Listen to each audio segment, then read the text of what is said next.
BRS అధినేత కేసీఆర్ అధ్యక్షతన తెలంగాణ భవన్లో బీఆర్ఎస్ ఎల్పీ సమావేశం జరుగుతుంది. రేపటి నుంచి అసెంబ్లీ బడ్జెట్ సమావేశాల నేపథ్యంలో బీఆర్ఎస్ ఎల్పీ మీటింగ్కు ప్రాధాన్యం సంతరించుకుంది.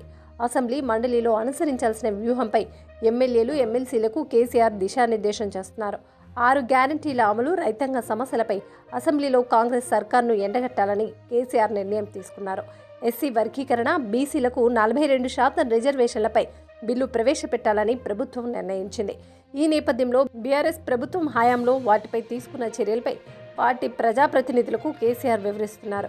ఈ అంశాలపై సభలో ప్రభుత్వాన్ని ఇరుకుని పెట్టేలా సభ్యులకు కీలక సూచనలు చేయనున్నారు. మరోవైపు ప్రధాన ప్రతిపక్ష నేత హోదాలో కేసీఆర్ అసెంబ్లీ సమావేశాలకు హాజరు కానున్నారు.